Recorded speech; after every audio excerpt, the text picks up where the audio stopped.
Hi everybody, I'm Linda Pratt. I'm here with another episode of Ask, where we ask city employees and members of boards and commissions about the work they do in the city and what the public should know. Today I have the pleasure of meeting with Alicia Zoeller. Alicia is the head of the Office for Community Development here in Holyoke. So thank you, Alicia, for being here. Thank you, Linda. It's a pleasure.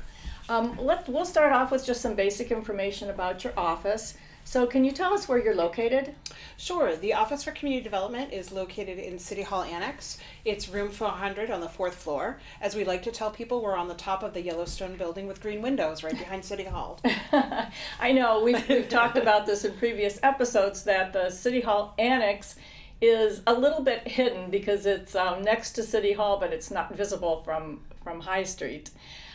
So how many people work in your office? So we're a staff of 3. Currently we have 3 folks. We have myself, we have our finance manager, Zaida Hoyt, and we have a special programs manager, Ashley Sturgis. And do you have someone in the office who speaks Spanish? Each one of us have some minimal Spanish language skills, enough to greet someone when they come in, ask them to wait a moment while we find someone who's more fluent. But if someone comes in and there is a language barrier, whether it's Spanish or French or Creole, we will seek out some additional services for them to make sure that we communicate effectively. Great, that's really good for people to know. What is the best way to contact your office if people have questions? Because as we go on talking, we'll find out more about what you do. Absolutely. So the best way for folks to contact us usually is by telephone, 413-322-5610, or feel free to email us. We don't have frontline staff. We don't have a secretary or an administrative assistant. And so we really, if someone wants to walk in and visit, we're happy to have them. But the most efficient way is for them to either call or email us. Okay. And what are the things that you think is most important for the public to know about the work that your office does? So I think the most important thing to know is that the Office for Community Development is the administrator of federal funds that come to the city from a couple of different federal agencies. And that's sort of bureaucratic speak for money managers. The Department of Housing and Urban Development, the U.S. Treasury Department, some other federal agencies provide money directly to the city. And my office is responsible for administering those funds, making sure they're used correctly and for the purposes that they were intended and given to the city. But besides that grant work, one of the most important things that we do is that we manage these federal funds to provide services to the residents, small businesses, and constituents in the city of Holyoke. And so whether you're a homeowner or you're enjoying one of our park rehabs, typically those are activities that are funded by our office. So can you give us some examples of some of the things that people might take advantage of those programs for, or be interested in those programs? Sure, absolutely. There's usually 3 ways that people interact with us. In fact, people, I would say every resident of the city of Holyoke has been a beneficiary of some sort of program or project that we've worked on. So the first tier are the biggest ones, and those are things like park rehabs and new sidewalks. So if you've enjoyed Jones Ferry River Access Center, or the rehab at Community Field, or new sidewalks in the downtown area, those are projects that have been funded by our office. The second tier of activities that we fund are we work with our nonprofit partners. So we provide direct grants to places like Providence Ministries, the Care Center, the Boys and Girls Club, Nueva Esperanza, Valley Opportunity Council. And so all of those nonprofit partners receive grants from our offices to provide services to the community. And so those services might be things like fuel assistance, rent assistance, community meals, a food share, after school care, daycare, those sorts of things. And then the third group of activities that we provide are direct to residents or beneficiaries. And so those direct activities are where we provide down payment assistance for someone buying their first home, where we work with a developer to develop new housing, whether that's rental housing or first-time homebuyer opportunity, or working with our small businesses. So we have a small business grant program, and small businesses can come in and work with us directly one-on-one to access those funds. What are some of the things that people can do with a small business program? What are some examples?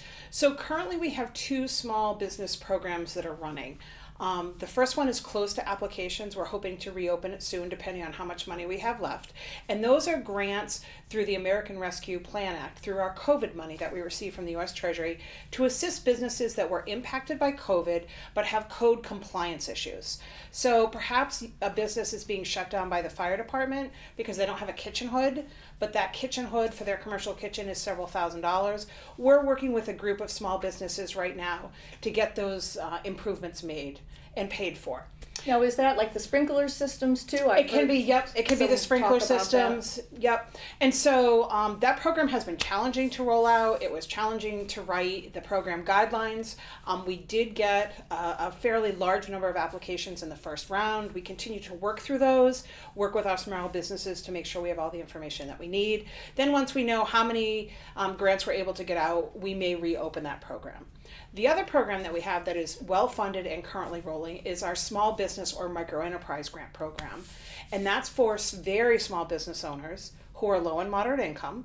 And they can come in and they can work with Ashley or with myself, and we will get them some financial assistance for things like rent, their space, their utilities, their insurance costs, if the business owner needs some training, specialized equipment, and we have some small grants for those folks. Wow. Now, are these available to people who don't live in Holyoke but who have a business in Holyoke? They are. So our micro enterprise, you either have to have your business situated here in Holyoke, and when we talk about situated in Holyoke, it needs to be opened, licensed, and operating, or someone who lives in the city. Okay. But the key with those micro enterprise grants, and again, it sounds very bureaucratic, but it's requirements of the feds, is that the business owner needs to be low and moderate income, and the small business to be a micro enterprise needs to be 5 or fewer employees, and one of whom needs to be the business owner. So it's a very small business. It might be a mom and pop situation where you're, for instance, Hot Oven Cookies was recently featured on the cover of the Boston Globe. They were one of our first micro-enterprise grant recipients. We helped Sheila and her family when they were just selling cookies at the farmer's market. And she was baking cookies in her kitchen. And now, look, she's looking to franchise. So those are the sorts of stories that we like to tell. If you are baking in your home kitchen, if you are sewing at your dining room table and you're looking for space, you're looking to expand, those are the kind of folks that we're looking to really help. Do you have any other examples? Are you able to share any other examples? Absolutely. Because these are federal taxpayer dollars, all of the work that we do is public, and we're happy to show it off. So another really great example that we're quite proud of is R&S Cleaning Service. So when Raphael and I first met years and years ago, Raphael and his family were looking for a home in Holyoke. And we got to know them through our first-time homebuyer program, and Raphael and his wife purchased one of our first-time homebuyer opportunities on Beach Street. Well, Raphael would occasionally stop in the office and ask, what else was going on? Are there other programs in the city that I should be aware of? And he was quite engaged with us. And he was very interested. He was working downtown at one of our medical facilities, and he was very interested in starting a small business for industrial type cleaning. So whether it was medical offices or office buildings, that sort of thing, he was specializing in custodial work. And so Raphael applied for and received a small business grant. And last, when we checked in with him a few weeks ago, he now has a fleet of trucks, a fleet of equipments, multiple employees, and is just growing his business. So Raphael, that's exciting, isn't it? It really is. Yeah. It really is. So Raphael was someone that we think about, accessing our first-time homebuyer program, being a homeowner in Holyoke, growing his small business here in the city, and then turning around and employing other people. It's like the American dream, right? A little bit of public investment, and we have a stable homeowner, we have a business, we have job opportunities, and it really has come full circle. So how can people find out more about these programs? Is this all on your website? So 2 ways is they can start off by looking at our Facebook page. We try to upload information and keep that current. And then we do have information on our microenterprise program on our webpage. I also would encourage folks to call and speak with me or with Ashley and kind of do a preliminary rundown. We don't want folks filling out applications until we've met with them to make sure that they qualify, because there are very strict requirements around income and residency and where is the business located and how far along. But absolutely, you know, we're thrilled. We drive around Holyoke and we can say, oh yes, that business, we've been able to support them. And it's, you know, it's so behind the scenes. All of the work that we do is public. If somebody wanted a list of the businesses that we've supported, we're happy to give that out. But really, it's kind of the behind the scenes type work. So we've talked about businesses. Let's talk just a little bit more about what you can do for homeowners. Absolutely. So housing is absolutely the priority of the office. Folks, without stable housing, without quality housing, without healthy housing, it doesn't matter if you have job programs, it doesn't matter if you have small businesses. Without stable housing, folks are not healthy, they cannot get educated, they can't get up and go to work every day. And so, as far as we're concerned in the Office for Community Development and with Mayor Garcia, everything starts with stable housing. And so, whether that's rental housing or home ownership housing, we kind of do it all. And so in terms of rental housing, we do rental housing development. We've been a partner with Wind Development in their 88 units. Yeah, that's an exciting project. That's very exciting. We're about to partner again with Wayfinders for Library of Commons 2 to finish off that project. We continue to support our existing rental portfolios, whether that's they're seeing increased costs, that sort of thing. In terms of our homeowners, we know that homeowners can really stabilize neighborhoods. It builds generational wealth. It ensures that when families have children who grow up in a home and those parents pass, that those parents are then able to leave that home and that equity to the next generation. So home ownership is really key. We also know that in these times that homeownership is challenging. And so one of the things that we work really hard with is with our nonprofits and our developers in ensuring that folks have access to homeownership. And so that access might be through down payment assistance. If someone is looking for down payment assistance, they certainly can contact our Holyoke Housing Authority. We fund the Housing Authority for up to $5,000 in down payment assistance. We also do some, because the market sometimes doesn't bear it, we also do subsidized homeownership opportunities where a house, it might be a market rate house that would sell at $300,000 or $400,000. We know that's not accessible for many households here in Holyoke. And so by providing a subsidy to the developer, we can bring down the sale price and get a family into the house. Wow. So I don't know how you have 3 people in your office and already my head is spinning. Yes. So we've talked about businesses, we've talked about some things with home ownership. I know you managed all the COVID funds, right? Yep. The and that is that still ongoing or where are we with that? It is. It is. Deep breath on that one. So you figure COVID started and really started impacting the city about 4 years ago. And so 4 years and about $50 million later, the city of Holyoke continues to make investments towards COVID recovery. So the city received a direct allocation of approximately $50 million, between $45 and $50 million from the federal government. Every one of those dollars has been what we call allocated to a project where we had a public process, folks applied, and then they were provided grants. Where we're at today is we are working with those folks who were allocated funds to get them to a grant agreement, to identify those projects where COVID has changed. So we're not buying masks, we're not buying test kits, we're not setting up outdoor dining as much, we're not doing those social distancing type projects. And so identifying those projects that need to change and be edited so that we can be ready for federal deadlines that are coming soon. So what are some examples of the kinds of projects that might have changed from the beginning of COVID that you're looking at now? So I think, we've really tried to set up the ARPA program so that it's as flexible as possible. So things like lump sums of funds. Here's a perfect example, just something that happened in the last couple of weeks. So our Board of Health was set up with a very flexible pool of ARPA funds. We called it the public health response.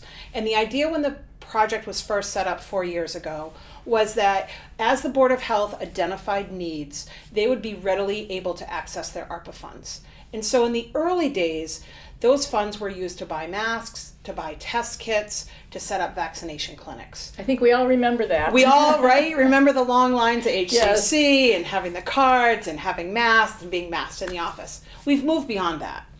And so as we've moved beyond that, we've seen shifts in housing and business, social needs, mental health needs. And so most recently, one of the things that the Board of Health did was to access that public health ARPA funds was to hire security for the parking garage. You've probably seen in the news that there were some concerns about unsheltered folks living in the parking garage on Dwight Street. And so we identified that as a public health concern. We don't want unsheltered folks in the parking garage. We want folks to come downtown, spend their money, come to work, feel safe and secure. And so we accessed some of those ARPA public health funds to pay for security and to address those unsheltered individuals. I didn't know about that. I know we do have a problem here in the city with people who don't have stable Absolutely. housing. So what else, is your office doing other things to help with that population? Absolutely. So I would say under Mayor Garcia's administration, we've probably done more in the last 4 years for unsheltered homeless individuals here in the city. Families that are unsheltered are able to access shelter through the state system. Individuals are not. Right. So one of the things that we've done is we've implemented what's called low threshold housing, partnered with one of our nonprofits, and they are able, through state grants, to take folks right from the streets into an apartment. You don't have to be sober. You don't have to be clean. The most important thing is to get folks housed. Well, that's housed. Yeah, I did not know about that. Yeah. So low threshold housing has been fairly successful in getting folks off the streets. One of the other things that we've done with funding from our office, specifically ARPA COVID funding, is that we partner with Providence Ministries, and we've been running our pop-up warming shelters. Oh, yeah. So when it's hits a particular temperature at night or particular weather conditions, they're able to quickly mobilize and house about 35 people overnight. Right, and that's been, it sounds like that's been quite successful. And that's been quite successful. You know, again, housing is where it's at. So we've worked really hard to bring in low and moderate income housing for a variety of folks. One of the things that we'd like to do is to be able to free up maybe our older population from the economic burdens of home ownership and move them into maybe a smaller, or make opportunities available for them to move into smaller rental units. Like the Wind Development Project. Like the will Wind be Development great for that, won't Exactly, exactly. So that'll be about 88 units that are going to come online, specifically for older adults. And then if older adults choose to move in there, it frees up the housing stock and continues the next generation. Yeah, it's interesting. I heard something on public radio just this past week about how there is the need for that, but a lot of people are really reluctant to leave their homes. Absolutely. Absolutely. So one of the things that we really try to focus on is we want to diversify our housing stock. We want to provide housing opportunities for a wide range of folks. You know, folks may not want the responsibility of home ownership. They may not want the financial responsibility of a 1 or 2 bedroom apartment. And so looking at other housing options, whether that's what we describe as tiny homes, whether that be single room occupancies, whether that be low threshold housing, we want to meet the housing needs of our entire community and all of our population. Wow. And so we have to approach that really creatively. Yeah. Boy, we've talked about a lot of things. There's one more project that I am aware of anyway, and that's our CDBG, our Community Development Block Grants. Yes. And we are actually going to do a whole special segment on that because we have some exciting news about the CDBG program. Yep. But do you want to just briefly tell us what that is? Absolutely, absolutely. So the Community Development Block Grant Program is the oldest formula-based grant program in the country. And this year it's really exciting. It's turning 50 years old. So Holyoke is one of 1,200 cities and towns across the country that is what's called an direct entitlement community. So we receive our funds directly from the federal government. And this year, in honor of CDBG Week, that's coming up in April, and in honor of its 50th anniversary, I think you and I are going to sit together and kind of reflect on the accomplishments of the CDBG program here in Holyoke. Because I think people would be surprised about where the investments have been made. That's exactly right. We will be doing that. And before I moved to Holyoke, I had never even heard of this program, and I am sure that there are a lot of people who may have heard those letters go flying across city council meeting. Government loves acronyms. Yeah, the government alphabet loves soup. Yes. But really not know much about it, so I'm anxious to talk with you about that. Before we close today, is there anything else that your office does that you really would like people to know about? I think one of the things that I can't reiterate enough is if someone has a need, please call us. If we aren't able to assist you directly, which oftentimes we're not, we are able to connect you with resources. And so I was telling Linda before we started taping about a situation where it came to the attention of the city officials that we had someone living in a home with no heat. If you know your neighbor has no heat or you're concerned, please call us. If you don't remember the Office for Community Development, please call the mayor's office and let them know, and then they'll make sure that you end up in the correct spot. But we have access to all kinds of services here in Holyoke. I was making a list, and I really would describe Holyoke as a city of opportunities. Whether that's educational opportunities or housing opportunities or small business development opportunities, parks, cultural and educational opportunities, we have a program that will address every need that we have. And connecting those programs to our constituents is one of the biggest challenges. I'm so glad to hear that you do that work, Alicia, and I think it is really important because, as we all know, it's hard sometimes to get information out here in Holyoke. It is. So I'm really glad that you're open to talking with people, no matter what their questions about the needs that they have. We want to connect. Great. So, thanks very much for talking with me today, and I look forward to our next conversation. Excellent. Sounds good.